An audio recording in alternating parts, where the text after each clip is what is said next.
Hello good morning student, welcome to online class.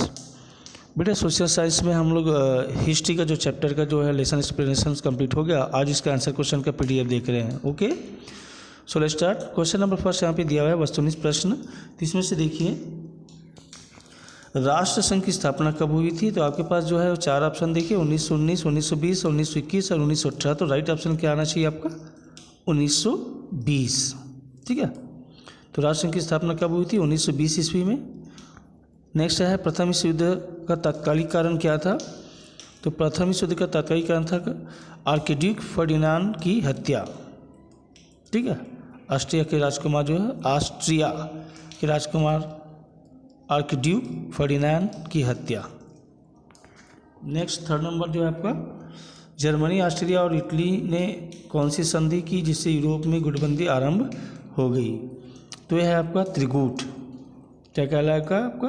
Trikut. Number 4, प्रथम विश्व युद्ध के उपरांत 14 सिद्धांतों का प्रतिपादन किसने किया था? तो है आपका अमेरिकी राष्ट्रपति। ठीक है, कौन था? Woodrow Wilson. अमेरिकी राष्ट्रपति का नाम क्या था? Woodrow Wilson. तो यहाँ पे राष्ट्रपति का नाम नहीं दिया गया है, देश का नाम दिया गया है, अमेरिका, ब्रिटेन, जर्मन और फ्रांस। तो राइट ऑप्शन आपका आएगा अमेरिकी राष्ट्रपति। प्रथम विश्व युद्ध में किस देश में सबसे अधिक लोग मारे गए थे? तो देखिए यहाँ पे प्रथम विश्व युद्ध में किस देश में सबसे अधिक लोग मारे गए थे? तो था रूस। प्रथम विश्व युद्ध के दौरान जो है सबसे अधिक लोग मारे गए थे रूस के लोग। नंबर 6, त्रिराष्ट्र संधि हुई थी। अब त्रिराष्ट्र संधि जो है वो किसके भी कब हुआ था? तो ये है आपका 1882। ठीक है, 1882, 1882, 1882 में। फिर उसके बाद देखिए प्रथम विश्व युद्ध हुआ, फर्स्ट ऑप्शन आएगा 1914 से 1918 के बीच में, 1914 से 1918 के बीच में। ओके, फिर खालिस्तान देखते हैं बेटा। यहाँ पे हम लोग रिक्त स्थानों की पूर्ति कीजिए। त्रिकूट संघ खालिस्तान का गठबंधन था, तो था मित्र देशों का। क्या आएगा? मित्र देशों का। नंबर 2, वर्साई की संधि खालिस्तान ईस्वी में 1919 में, 1919 में। थर्ड नंबर देखिए, प्रथम विश्व युद्ध 1914 ईस्वी से खालिस्तान ईस्वी तक चला, तो 1918 तक, 1914 ईस्वी से लेकर 1918 तक। फिर क्वेश्चन नंबर 4 है, प्रथम विश्व युद्ध का तात्कालिक कारण खालिस्तान के राजकुमार की हत्या थी, ऑस्ट्रिया। क्या आएगा? ऑस्ट्रिया। नंबर 5, अटलांटिक महासागर में जर्मन पनडुब्बियों को खालिस्तान ने नष्ट किया, अमेरिका ने। किसने? अमेरिका ने। नंबर 6, जर्मनी के विरुद्ध अमेरिका ने खालिस्तान ईस्वी को युद्ध की घोषणा की, तो 1917।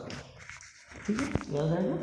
जर्मनी के अगेंस्ट या उसके विरुद्ध जो अमेरिका ने युद्ध की घोषणा किया, कब? 1917। मतलब हम यहाँ पर ये भी पूछा जा सकता है कि अमेरिका जो है युद्ध में कब शामिल हुआ, तो 1917 में। ओके, अब अति लघुत्तरीय क्वेश्चन देखिए। यहाँ पे अति लघुत्तरीय प्रश्न के अंतर्गत पहला क्वेश्चन आता है कि वर्साई की संधि किन राज्यों के मध्य हुई और कब हुई? तो वर्साई की संधि जो है 25 जून सन 1919 को जर्मनी के साथ ब्रिटेन, फ्रांस और अमेरिका के बीच में हुई। ठीक है, विजित राष्ट्रों के साथ। जीते हुए राष्ट्र जो थे, तो जर्मनी भी विजित राष्ट्र था, ब्रिटेन, फ्रांस और अमेरिका, तो इनके बीच में जो है जर्मनी के साथ वर्साई की संधि हुई। नंबर 2 है, ट्रिपल अलायंस से मित्र देशों के सदस्य राष्ट्रों के नाम बताइए। तो ट्रिपल अलायंस सन 1882 में बना। इसकी जो सदस्य राष्ट्र थे जर्मनी, ऑस्ट्रिया हंगरी और इटली। दूसरी तरफ मित्र राष्ट्रों का संगठन जो था 1907 में बना। इसके सदस्य राष्ट्र थे इंग्लैंड, फ्रांस और रूस। इंग्लैंड, फ्रांस और रूस। फिर देखिए, प्रथम विश्व युद्ध में जर्मनी की पराजय के कोई 2 कारण लिखिए। तो प्रथम विश्व युद्ध में जर्मनी के पराजय के 2 कारण हैं। पहला है ये इटली, जापान और अमेरिका का मित्र राष्ट्रों की तरफ होना, और दूसरा जो कारण था कि मित्र राष्ट्रों की तुलना में जर्मनी की कमजोर नौसैनिक शक्ति। फिर आपका राष्ट्रसंघ की स्थापना कब हुई? तो राष्ट्रसंघ की स्थापना प्रथम विश्व युद्ध के पश्चात 10 जनवरी 1920 को हुई। फिर आपका प्रथम विश्व युद्ध में अमेरिका कब शामिल हुआ? तो प्रथम विश्व युद्ध में अमेरिका 6 अप्रैल सन 1917 में शामिल हुआ। ठीक है, क्वेश्चन नंबर 6 छोड़ दीजिए। सीधे आ जाते हैं लघु उत्तरीय प्रश्न में। युद्ध लोगों के जीवन को किस तरह अस्त व्यस्त कर सकता है, इस पर कक्षा में चर्चा कीजिए। एक्टिविटीज़ वाले हैं। तो युद्ध लोगों के जीवन को अस्त व्यस्त कर देता है। जब युद्ध चल रहा होता है तो उससे केवल सैनिक प्रभावित नहीं होते बल्कि पूरे देश पर प्रभाव पड़ता है। सैनिकों के मारे जाने से परिवारों पर संकट आ जाता है। परिणामस्वरूप घर की महिलाओं पर परिवार चलाने की जो जिम्मेदारी आ जाती है, देश का पूरा ध्यान युद्ध पर होने के कारण सामान्य गतिविधियाँ प्रभावित हो जाती है। उत्पादन पर विपरीत प्रभाव पड़ता है। युद्धरत देशों में विदेशी लोग जो है पूंजी निवेश करने से डरते हैं, अतः अन्य क्षेत्रों में रोजगार की कमी आ जाती है और देश में उत्पादन कम हो जाता है। क्वेश्चन नंबर 2, डार्विन के सिद्धांत को किस प्रकार राजनयिकों ने दुरुपयोग किया? क्या दूसरे देशों पर आधिपत्य करने वाले देश ही उन्नति कर सकते हैं? ये उतनी ज़्यादा इंपॉर्टेंट नहीं है, फिर भी इनको आप देख लेंगे, ठीक है। फिर देखिए क्वेश्चन नंबर जो 3 दिया हुआ है, क्या उद्योगों के निवेशों में मानवतावादी दृष्टिकोण अपनाना जरूरी है? अपनी राय दीजिए, ठीक है। इनको देख लीजिए आप कि हाँ, उद्योगों के निवेशों में मानवतावादी दृष्टिकोण अपनाना जरूरी है। यदि हम ऐसे उद्योगों का निर्माण करेंगे जिनसे युद्ध व विध्वंस होता है, उससे हजारों लाखों लोगों का जीवन नष्ट हो जाता है और उस उद्योग से मिलने वाली लाभ कुछ ही लोगों को प्राप्त होता है। यदि हम निवेश में मानवतावादी दृष्टिकोण अपनाते हैं तो इससे ऐसे उद्योग विकसित होंगे जिससे विकास में सहायता मिलेगी। हजारों लोगों को रोजगार प्राप्त होगा और उत्पादन से लोगों के जीवन स्तर में सुधार होगा। इसलिए हमें उद्योगों के निवेश में मानवतावादी दृष्टिकोण अपनाते हुए मानव मात्र के कल्याण को ध्यान में रखना चाहिए। फिर देखिए क्वेश्चन नंबर 4 है, क्या युद्ध शुरू करने का सारा दोष जर्मनी पर डालना उचित था? तो यहाँ पे उत्तर दिया गया कि नहीं, युद्ध शुरू करने का सारा दोष जर्मनी पर डालना उचित नहीं था, क्योंकि युद्ध के लिए जर्मनी जितना उत्तरदायी था उतना ही उत्तरदायी ऑस्ट्रिया व हंगरी थे। फिर रूस ने सर्बिया को बढ़ावा दिया, जिससे सर्बिया के हौसले बढ़ गए और ऑस्ट्रिया के अल्टीमेट्स की अवहेलना करने की हिम्मत कर सका।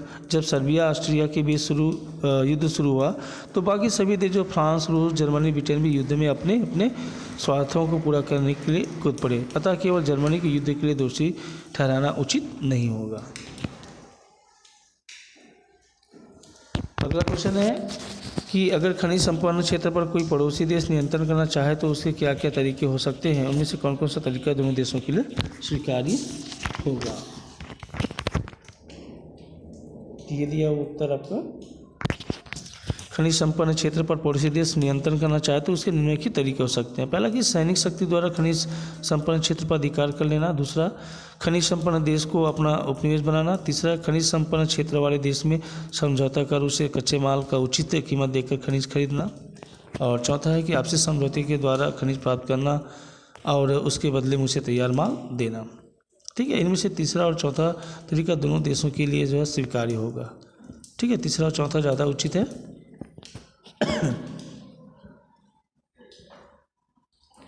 फिर देखिए आपका विल्सन की 14 सूत्री सिद्धांत जर्मनी के आर्थिक पुनर्निर्माण पर क्या प्रभाव पड़ता है और वहाँ के लोकतंत्र की स्थापना पर क्या प्रभाव पड़ा। अगर वर्साई की संधि विल्सन के 14 सिद्धांतों से प्रेरित होती है तो निश्चित रूप से जर्मनी के ऊपर आर्थिक क्षतिपूर्ति के रूप में इतनी बड़ी राशि नहीं लादी जाती है और जर्मनी इस राशि से अपना आर्थिक पुनर्निर्माण कर सकता था। इससे जर्मनी आर्थिक रूप से जो आत्मनिर्भर तो हो जाता है, वहाँ लोकतंत्र की स्थापना होती। जर्मनी पर हर्जाने की राशि लादी गई जिससे वहाँ की आर्थिक परेशानियाँ एवं बेरोजगारी पैदा हो गई। इस अस्थिरता का लाभ उठाकर हिटलर जैसे तानाशाह का उदय हुआ और उसने जर्मनी पर किए गए अन्याय का बदला लेने के लिए ठान ली और दुनिया को एक और विश्व युद्ध में झोंक दिया।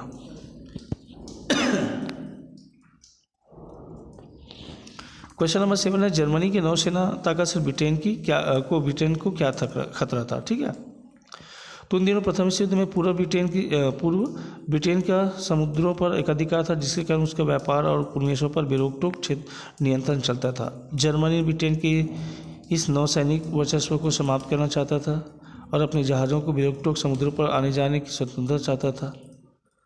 वैसे जर्मनी को केवल उत्तरी सागर के बंदरगाह उपलब्ध थे, अब वो अटलांटिक महासागर, भूमध्य सागर और हिंद महासागर में भी अपनी पहुंच बनाना चाहता था। अतः जर्मनी की बढ़ती हुई नौसैनिक ताकत ब्रिटेन के लिए एक चुनौती थी। इससे ब्रिटेन के व्यापारिक और औपनिवेशिक हितों को खतरा था। फिर आपके पास है गुप्त संधि।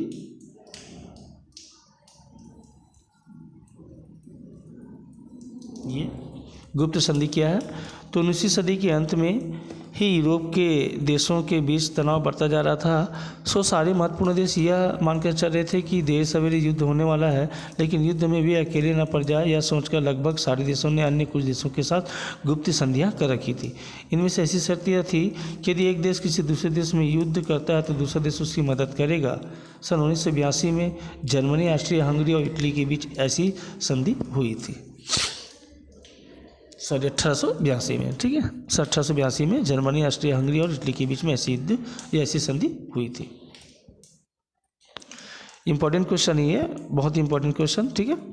संयुक्त राज्य अमेरिका प्रथम विश्व युद्ध में क्यों शामिल हुआ? तो जर्मनी यह कोशिश कर रहा था कि अपनी नौसेना के बल पर वह ब्रिटेन व फ्रांस का दूसरे देशों के साथ संपर्क खत्म कर दे ताकि उनका व्यापार बंद हो और उन्हें कोई सहायता न मिले।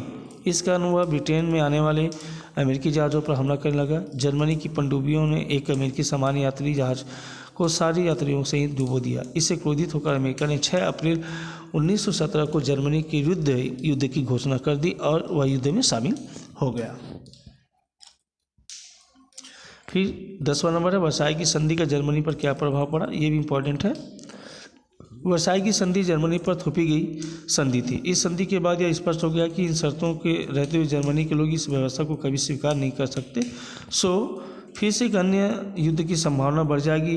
उनका यह भी मानना था कि एक लोकतांत्रिक सरकार को ऐसी कठोर शर्तों को मानने पर मजबूर करना जर्मन लोगों के समक्ष उसे कमजोर करना है। इसका परिणाम यही होगा कि जर्मन लोग आगे ऐसे लोगों को चुनेंगे जो यह दावा करें कि वे जर्मनी के अपमान का बदला लेंगे और वर्साई की संधि को ठुकरा देंगे, ठीक है।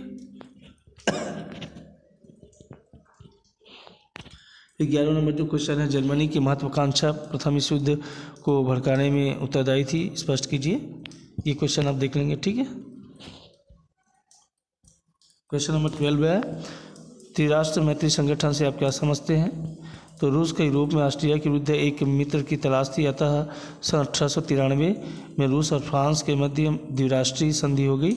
इसके पश्चात जर्मनी और इंग्लैंड में व्यापारी व जहाजी प्रतियोगिता के कारण वैमनस्यता बढ़ने के कारण 1907 ईस्वी में इंग्लैंड भी द्विराष्ट्र संधि का सदस्य बन गया। इस प्रकार से इंग्लैंड के शामिल होते ही यह संघ त्रिराष्ट्र मैत्री संगठन बन गया। आगे चलकर यह मित्र राष्ट्रों का गुट कहलाया।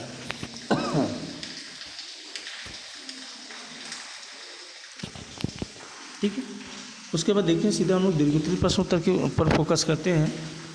तो देखिए सैनिकों की दशा सुधारने के लिए क्या क्या कदम उठाए जा सकते हैं, इम्पोर्टेंट है। तो सैनिकों की दशा सुधारने के लिए कई कदम उठाए जा सकते हैं। उनमें से पहला जो है आपका योग्यता एवं शारीरिक क्षमता वाले लोगों को ही सेना में भर्ती किया जाए तथा उनके स्वास्थ्य एवं भोजन का विशेष प्रबंध किया जाए। दूसरा, सैनिकों को छिपने के लिए जो ट्रेंच अर्थात बैरक बनाए जाते हैं उन्हें स्वास्थ्य की दृष्टि से अनुकूल परिस्थितियों में बनाया जाता। सैनिकों की चिकित्सा के लिए पर्याप्त दवाइयों की व्यवस्था की जानी चाहिए। नंबर 3 है बंदी बनाए हुए सैनिकों को अंतर्राष्ट्रीय नियमों के तहत मानवीय सुविधाओं एवं सहानुभूतिपूर्वक रखकर उन्हें अमानवीय यातनाओं और घृणापूर्ण व्यवहार से सुरक्षा प्रदान किया जाना आवश्यक था। इसी प्रकार जो है आपका चौथा नंबर जो है कि युद्धरत सभी देश, युद्धरत मतलब युद्ध में शामिल जो देश है, अंतर्राष्ट्रीय नियमों का पालन कर सैनिकों के साथ होने वाली दुर्घटनाओं उनकी असामयिक मौतों को कम कर सकती है। ठीक है, ये सेकेंड नंबर क्वेश्चन एक्टिविटीज़ वाले छोड़ दीजिए उनको। ये इंपॉर्टेंट नंबर 3 लिखिए। प्रथम विश्व युद्ध में जर्मनी की पराजय के क्या कारण थे? बहुत ही ज़्यादा इंपॉर्टेंट है ये। तो प्रथम विश्व युद्ध में जर्मनी की पराजय के कारण मुख्यतः पहला जर्मनी की संक्षिप्त तथा द्रुत युद्ध नीति, द्रुत मतलब होता है तेज, ठीक है, युद्ध नीति। दूसरा, इटली, जापान और अमेरिका का मित्र राष्ट्रों की ओर से युद्ध में सम्मिलित होना। और तीसरा जो है मित्र राष्ट्रों की तुलना में जर्मनी की जो सामुद्रिक शक्ति कमज़ोर थी वह समुद्र पर इंग्लैंड का पूरा नियंत्रण था। चौथा, जर्मनी के पास उपनिवेशों का अभाव था। फिर युद्ध के चलते उसके सामुद्रिक उपनिवेशों पर इंग्लैंड व अन्य राष्ट्रों में कब्जा कर लिया। और पांचवा, जर्मनी के मित्रों ऑस्ट्रिया, हंगरी, तुर्की का पीछापन होना। ठीक है, फिर आपको देखना है यहाँ पे क्वेश्चन नंबर जो 5, रूसी क्रांति घोषणा और विल्सन के 14 सिद्धांतों की समानता और अंतर, ये इम्पोर्टेंट है, इसको भी अपनी कॉपी में आपको लिखना है, इनको अच्छी तरीके से समझना है, ठीक है। आप बारीकी से इनको पढ़ लीजिएगा। उसके बाद क्वेश्चन नंबर जो 6 है, प्रथम विश्व युद्ध के कारण बताइए, ये वेरी इंपॉर्टेंट, ठीक है। दीर्घोत्तरीय प्रश्न उत्तर है, बहुत ही ज़्यादा इनको जो एग्जाम में पूछा जाता है। प्रथम विश्व युद्ध के 5 कारण बताइए। तो प्रथम विश्व युद्ध के जो 5 कारण जो है वो इस प्रकार से, पहले राष्ट्रीयता की भावना का विकास, दूसरा साम्राज्यवाद एवं आर्थिक प्रतिद्वंदिता, तीसरा है पूर्वी समस्या,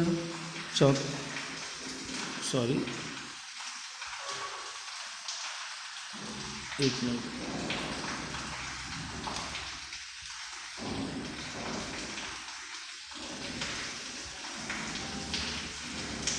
यूरोप का सैन्यीकरण, और फिर उसके बाद अंतर्राष्ट्रीय संस्था का भाव, ये 5 महत्वपूर्ण कारण रहा। अब उसके बाद जो होता है प्रथम विश्व युद्ध की कोई 5 परिणाम देखिए, ठीक है। पहला जो है आपका 5 कारण हुआ, उसके बाद 5 उसके परिणाम।